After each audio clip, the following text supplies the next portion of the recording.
नमस्कार, SBT news में आपका स्वागत है। पेश है 31 मार्च शुक्रवार शाम 7:15 बजे राजस्थान की बड़ी खबरें। कल यानी 1 अप्रैल से नया वित्तीय वर्ष 2023-24 शुरू होने जा रहा है। इसके साथ ही देश के साथ साथ राजस्थान में कई बदलाव देखने को मिलेंगे।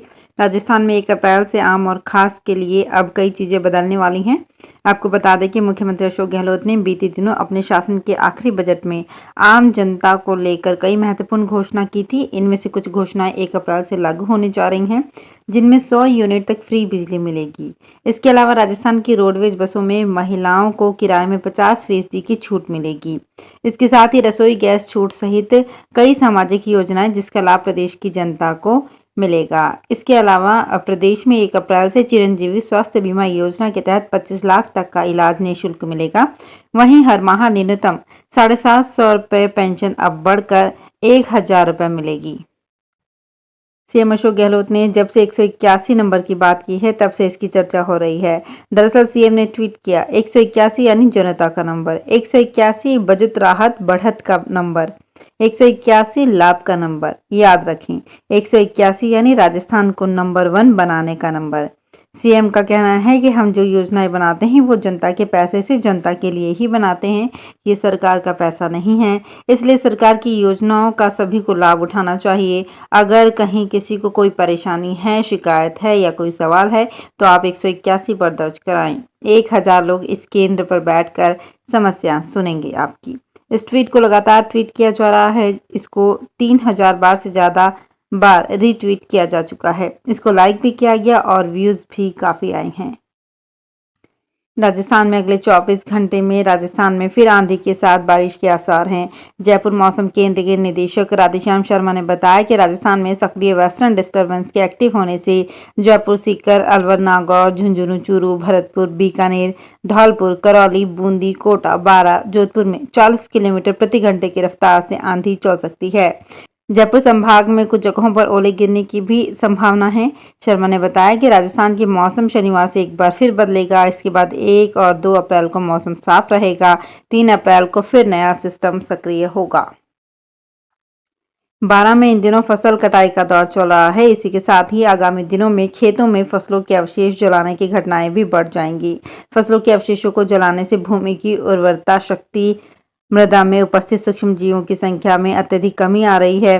साथ ही जलाने से विभिन्न हानिकारक गैसें वातावरण में फैलती हैं। ऐसे में फसल के अवशेषों को जलाने के बजाय मृदा में मिला देने से मृदा की भौतिक, रासायनिक और जैविक दशा में सुधार होता है। संयुक्त निदेशक अतीश शर्मा ने बताया कि राजस्थान राज्य प्रदूषण नियंत्रण मंडल के नियमानुसार यदि किसान की ओर से कृषि अवशिष्ट जलाए जाते हैं तो 2 एकड़ से कम भूमि वाले किसानों पर 2500 रुपये, 2 एकड़ से 5 एकड़ वाले किसानों पर 5000 रुपये और इससे अधिक रकबा वाले किसानों पर 15,000 रुपये का जुर्माना लगाया जा सकता है।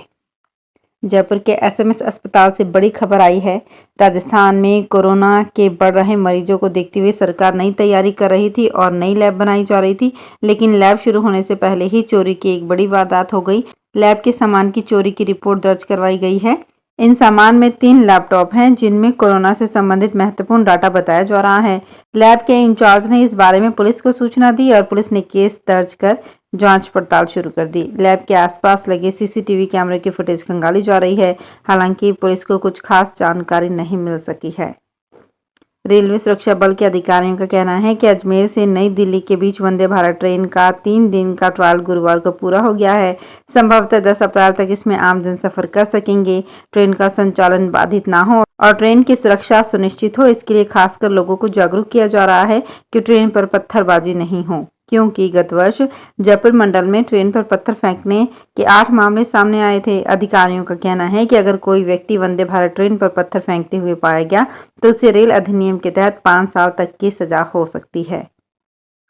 सीकर के शक्तिपीठ जीर्ण धाम का लक्खी मेला गुरुवार को नवरात्र विसर्जन के साथ संपन्न हो गया। 9 दिवसीय मेले में करीब 18 लाख श्रद्धालुओं ने जीर्ण माता के दरबार में हाजिरी दी। मेले रिकॉर्ड भीड़ के बावजूद मुख्य मंदिर में बैरिकेड्स व सुरक्षा के माकूल प्रबंध के चलते दर्शन व्यवस्था सुगम रही। मेला मजिस्ट्रेट प्रतिभा वर्मा के निर्देशन में मंदिर ट्रस्ट ने आने जाने के लिए बैरिकेड्स लगाकर आवागमन की अलग अलग व्यवस्था करने की भक्तों ने सराहना की। पुलिस उपाधीक्षक जाकिर अख्तर व जीण माता थानाधिकारी रामावतार के नेतृत्व में मेले के दौरान पुलिस टीमें लगातार सुरक्षा व्यवस्था में चौकस रहीं। राजस्थान में दुर्घटनाओं का आंकड़ा थम नहीं रहा है। कहीं वाहन चालक की गलती तो कहीं रोड की खामियां बताकर जिम्मेदार अधिकारी पल्ला झाड़ लेते हैं, जबकि स्थिति यह है कि यातायात नियमों की पालना कराने के लिए सड़क पर पुलिस की मौजूदगी नाकाफी है। वर्तमान में प्रदेश में 5000 तिराहे, चौराहे और व्यस्ततम मार्गों पर ट्रैफिक पुलिस कर्मियों की जरूरत है। प्रदेश में 16,500 ट्रैफिक पुलिस कर्मियों की आवश्यकता है, लेकिन केवल 5,500 ही हैं। जयपुर शहर का बढ़ता दायरा और वाहनों की संख्या को देखते हुए 4500 ट्रैफिक पुलिस कर्मियों की आवश्यकता है, जबकि 10 वर्ष पहले स्वीकृत 2100 की नफरी में से मात्र 1300 पुलिसकर्मी ही ड्यूटी पर हैं। अजमेर की फाइनेंस कंपनी में नकली ज्वेलरी गिरवी रखकर गोल्ड लोन लेने वाली मां बेटी को रामगंज थाना पुलिस ने शुक्रवार सुबह गिरफ्तार कर लिया। पुलिस प्रकरण में नवीन व जाहिद खान नामक युवक की तलाश कर रही है। पुलिस मां बेटी से धोखाधड़ी के मामले में गहनता से पड़ताल में जुटी हुई है। सहायक उप निरीक्षक मनीराम ने बताया कि 13 मार्च को प्राइवेट फाइनेंस कंपनी के क्षेत्रीय प्रबंधक महावीर सिंह राठौड़ की ओर से दर्ज कराए गए मुकदमे में मीर शाह अली की सुनीता और उसकी बेटी पूजा जसवाल को गिरफ्तार किया गया है। अजमेर में राजस्थान केंद्रीय विश्वविद्यालय की ओर से रोगों से बचाव के लिए जागरूकता पैदा करने तथा योग के जरिए स्वस्थ रहने की प्रेरणा की मकसद से आज योग यात्रा का आयोजन किया गया। अजमेर के बांदर सींदरी स्थित विश्वविद्यालय परिसर से कुलपति प्रोफेसर आनंद भालेराव की प्रेरणा से योग एवं स्वस्थ यात्रा निकाली गई, जो अजमेर के ही नलू गांव की राजकीय उच्च माध्यमिक विद्यालय पहुंची, जहां विश्वविद्यालय योग विद्यार्थियों ने बच्चों को योग की क्रियाएं करवाकर शरीर को मजबूत करने और शक्तिशाली व लचीला बनाने का संदेश दिया। बाड़मेर में मौसम लगातार बदलता जा रहा है। शुक्रवार को सुबह से ही आसमान में बादल छाए हुए हैं, वहीं कई हिस्सों में हल्की बूंदाबांदी भी हुई है। मार्च माह में 6 पश्चिमी विक्षोभ एक्टिव हो चुके हैं। वहीं गुरुवार को तेज हवा के साथ अधिकांश इलाकों में बारिश हुई है। मौसम विभाग आगामी कुछ दिनों तक बादलों की आवाजाही के साथ हल्की बारिश होने की संभावना जता रहा है। बादल छा जाने से लोगों को गर्मी से राहत मिली है। सवाई माधोपुर में जिला प्रशासन ने गंदगी फैलाने पर एक मैरिज गार्डन, सरस डेयरी बूथ और 2 हॉस्टल्स के खिलाफ कार्रवाई की है। जिला कलेक्टर सुरेश कुमार ओला के निर्देशन में गंदगी फैलाने पर मैरिज गार्डन व डेयरी बूथ को सीज किया गया। जिला कलेक्टर के निर्देशन में नगर परिषद की टीम ने इस कार्यवाही को अंजाम दिया। सवाई माधोपुर में रणथंभौर टाइगर रिजर्व में बाघ बाघिनों को देखने दूर दूर से पर्यटक आते हैं। बॉलीवुड, क्रिकेट सेलिब्रिटी के साथ ही राजनेता भी यहां आते हैं। पर्यटक बाघ बाघिन को देखकर काफी खुश होते हैं और अपने कैमरों में इस पल को कैद करके जाते हैं। रणथंभौर टाइगर रिजर्व करीब 1700 वर्ग किलोमीटर में फैला हुआ है, जिसमें करीब 75 बाघ बाघिन और शावक रहते हैं। वन विभाग की ओर से टाइगर नंबर जारी कर इन्हें पहचान दी गई है, मगर पर्यटकों और अधिकारियों के बीच ये कोड से नहीं, अपने यूनिक नामों से फेमस हैं। बाघ बाघिनों के नामकरण के किस्से भी बड़े दिलचस्प हैं। बूंदी जिले की लाखेरी नगरपालिका में अब सफाई कर्मचारी अपने मूल पद पर ही काम कर सकेंगे। पालिका ऑफिस और अन्य जगहों पर लगे सफाई कर्मचारियों को मूल पद पर लगाने के निर्देश जारी किए गए हैं। पालिका में कार्यालयों और अन्य जगह पर काम कर रहे सफाई कर्मचारियों को मूल पद के हिसाब से काम लेने की मांग को लेकर धरना चल रहा है। पालिका में 200 सफाई कर्मचारियों में से 9 कर्मचारियों को दूसरे कार्य में लगा रखा था। बूंदी की लाखेरी नगरपालिका में ईओ मोती शंकर नागर ने सफाई निरीक्षक ओम प्रकाश को निर्देश देते हुए सफाई कर्मचारियों को मूल पद पर लगाकर काम लेने के निर्देश दिए हैं।